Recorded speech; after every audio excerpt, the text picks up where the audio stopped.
Welcome back, everybody. Oh man. Listen, guys. Hold on. While people coming in, man. These brothers I got with me tonight. Now, hold on. Everybody got on a bow tie. Everybody don't got on glasses, boy. If we don't look like our mama's son this evening, my Lord. Wow. Mama, so proud. Wow. Mama would be proud. Mama would be proud. Now I'm talking about if I could just. I keep saying, man, listen, I'm gonna get me a haircut, gentlemen. I'm sorry.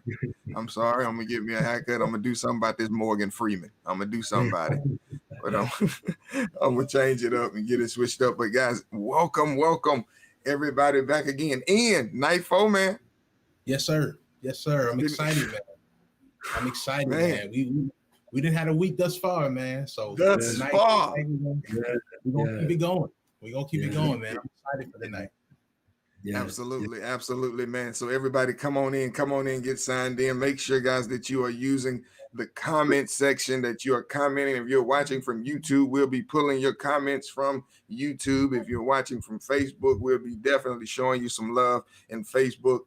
Like always, want to shout out Derek in the background producing the show. Thank God for him. Want to shout out my brother Ian for being a part of this week with me. I want to shout out Tiffany for running the admin on the back end, guys. We have some amazing things going on and some exciting things coming down the pipe. So we definitely want to just say welcome. Appreciate everybody being here tonight. Hey, man. So what are we doing? So tonight, guys, like always, hey, we got 5 preachers, and we trying to be a blessing to 5 families. Amen. I think y'all got it by now. 5 preachers trying to be a blessing to 5 families. And what we're trying to do is that we are raising money. So we're raising money. Everything that we raised this week, we're going to split it 5 ways. And then we're going to get Visa cards for those families, guys. As of right now, listen, I got to tell you where we stand right now. As of right now, we are at $810 this week. Look at God, man. $810, man. We've had people to donate CDs. Miss Madison donated a CD. We had people to donate books. Minister Demeter donated her book. Guys, we got something else for you. And are you already licking your lips? We got something special. I got something special, man. Listen, when I got the word on this, I was like, what? We gonna do what? So listen, man, let me tell you what we got. We got Roots Chicken Shack. My God. Chef Tiffany Derry is going to be donating a full family meal, guys. So on Friday, now this is for a local winner. They got red beans and rice, pork chops, cabbage, my God, cornbread. Chef Tiffany will be donating a family meal to feed a family of 4.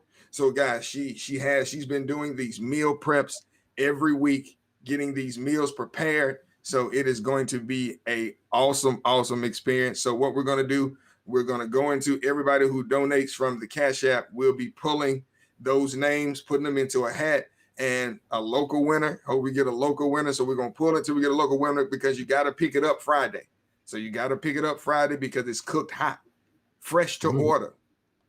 Pork chop, red beans and rice, cabbage, my God, cornbread. Man, if that don't sound like first Sunday, my God, bless you. It'll bless you. I mean, that's eat and sleep. That's what that is. That's what that is. That's all that is. Man, listen, man. Hey, we got somebody special here, though. Got somebody special, man. My brother, man. Listen, ever since I had the honor and the privilege of meeting this brother. I mean, we've really been just joined at the hips and just, I mean, connected on so many levels outside of the point of just being millennials in ministry, but just being he's just good folk.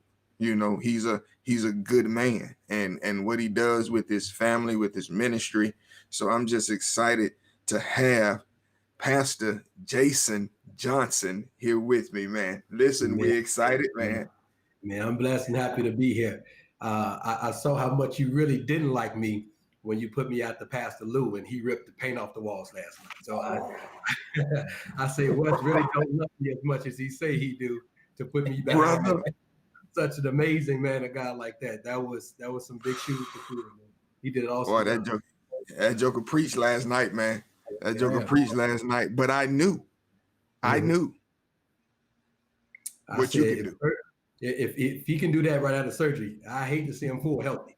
It'll be Okay. a problem. Okay. It'll be a problem, man. Man, listen, tell the people, listen, so everybody that's in right now, guys, remember, put your comments in, put your questions in. You know, we have those things working right now. So if you have a question for the man of God, put it in the comments on YouTube. We're pulling those YouTube comments. Guys, thank you to everybody for watching on YouTube. We got YouTube working tonight. Thank you everybody who's watching on Facebook right now, making sure you're starting your watch parties and tuning in. So guys, we are just super, super excited. Aaron, we see you, man. Glad you tuned in, Aaron. So guys, Pastor Jason, who are you, man? First and foremost, name is Pastor Jason, originally from Chicago, Illinois, born and raised for 19 years of my life by a strong single mother, Helen, and love her immensely. I went to Jackson State after leaving Chicago. Went to college in Mississippi, Jackson, Mississippi, where I met my beautiful, amazing, lovely, dynamic, phenomenal, incomparable wife. Talk, sir. Kay Black Johnson. She is the love of my life. And that's where we began our family journey. And we have 4 amazing kids, the best children in the world: Jekiah, Jeremiah, Javiana, and Levi. Pray for him. But these are my offspring, and I love them immensely. So from there, came to Texas about 11 years ago. And you know, I've been here since. Man, listen, we are excited to have you. Like I say, you know, we take time to really, you know, just think through some questions and things, you know, that we want to ask the man and woman of God and each person, you know, coming on, because, you know, we feel that it's important for the people, you know, that are watching to really get to know, you know, somewhat who's preaching. So Ian, you got something you want to answer? Yeah. I want to ask you a serious question here. There's been a lot of discussion surrounding unemployment, people's lives being on pause because of COVID-19. However, for some people, life hasn't paused, and in some cases, life has actually become more stressful as it relates to balancing, you know, life, work, school, etc. So, what would you say to people who had to continue their daily routines while dealing with the stressors of COVID-19 pandemic? That's a good question. And I want to first of all say I am sensitive to the people who have lost employment and truly are out of work and are needing assistance. We at my church, we definitely provide assistance in small forms and fashions to those in the DFW area and abroad. So if you need some assistance, you can go to www.kingdomecclesia.com and you can apply for assistance there. But to answer your question, there is a group of people who this pandemic did not reduce the level of workload, I should say, or responsibility, but it actually increased it. It actually gave some additional stressors, if I can call it that. And you have to figure out how to balance your life in the middle of all of this change when it was not optional and when it was not something that you had time to prepare for. And I was one of those individuals. I worked for one of the biggest banks in the country, if not the biggest bank, and definitely in this nation. But it took me some time to truly get acclimated to the culture that I had developed. What I'll say to them is that you don't want to try to fix everything at one time.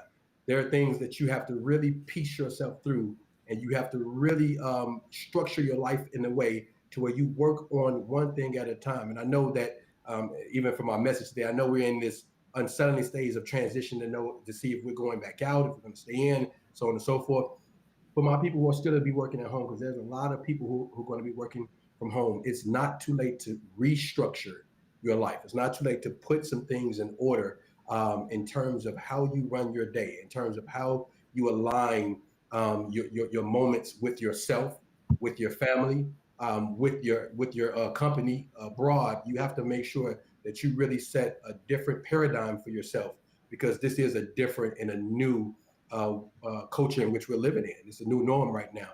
So I really would say really get acclimated to this new environment and set those structures in order. Absolutely, man. That's awesome, great. man.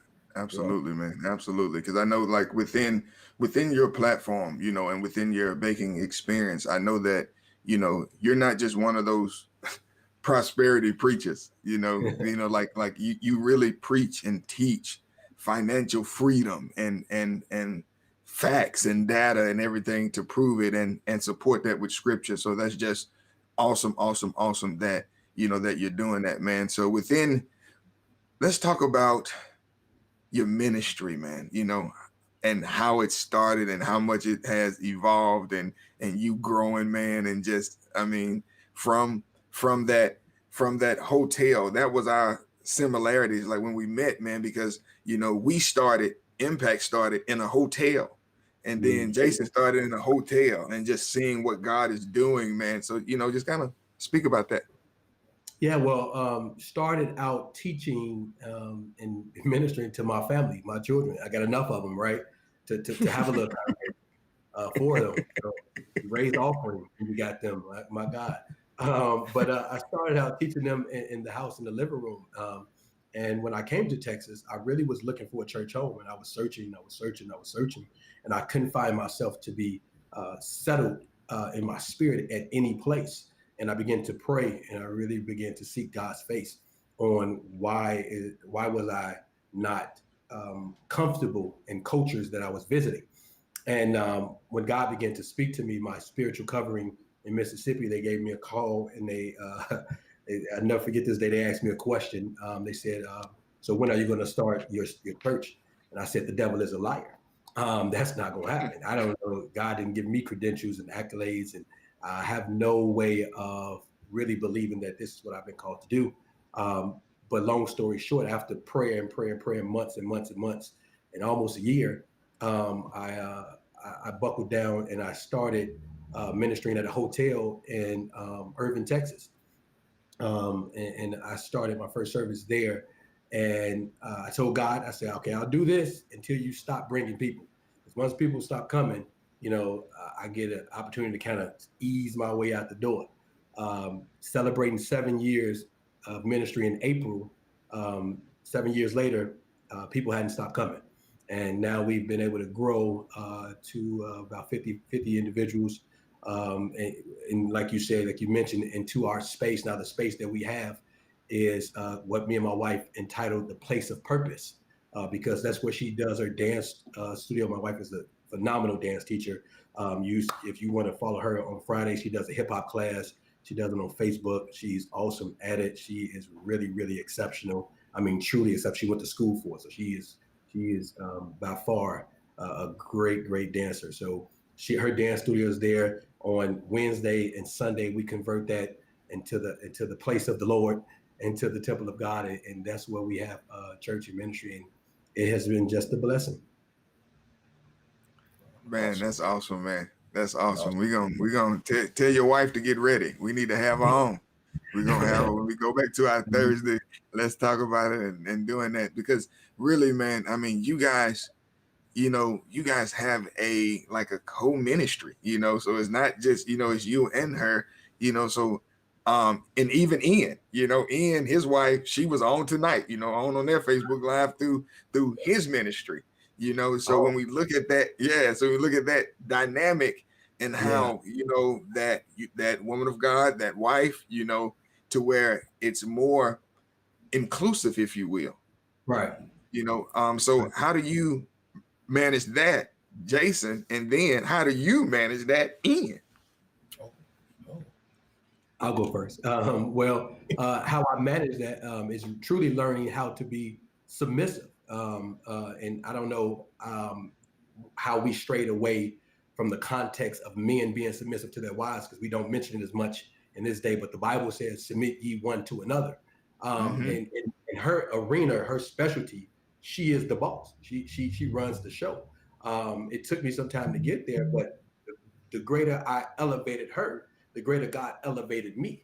And when the Bible says that your wife is your glory, your weight, your fullness thereof, when you begin to uplift her, you can't do nothing but go up, because you are essentially the head, and you're the head of the house. So pushing her did nothing more than push me. So me submitting to her in that area, and as you know, a happy wife, happy life. When she really got my buy-in and really just saw that I was her biggest cheerleader, and we weren't enemies, but we was fighting a common enemy. It just took off from there, man. Wow.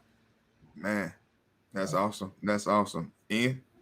Man, kind of the same thing with me, man. My wife, when we began our ministry, she was my biggest cheerleader, and she supported in any way she could, but I always saw something in her, and now where we are right now, I've brought her along slowly. She's comfortable kind of coming and praying and reading a psalm here and there. So I'm bringing her along slowly, but it's been amazing to see her growth thus far. And one of the things that I've realized with her, and one of the things that I really try to explain to her and try to encourage her in, is the fact that when I started the ministry, I never planned on doing it alone. Right. And one of the things that I think happens is that sometimes your wife can get lost in you kind of being the boisterous one and the one out in front. Not that they want the attention, but they just figure that's where you're supposed to be. And I'm trying to let her know, like, we're one. They got to hear your voice. They got to hear your heart. They have to know that they have to see that we're truly one. And it's been it's been a journey with her, but slowly but surely she's coming out of her shell, and I'm super excited about what God is doing in her now and what He's going to do in her in the future. I really believe it's going to be amazing. That's awesome, man. I mean, guys, you're absolutely right. Because so within our church and with my wife working in the children's ministry, right? And it's just, it's amazing to, allow them to operate in their own space, right? And kind of create their own identity, create their own lane. Yeah. Absolutely. I totally agree. Yeah. Uh-oh. That's all right. We're gonna keep it going. Pastor Jason, I think, are you there, Wes? Say Wes. again? Okay, I didn't hear you. Hold on. I can't hear you. Hold on. Uh-oh. Hold on 1 second. All right. Can you hear me? Yes, sir. Okay, I can't hear you guys. Uh-oh. All right.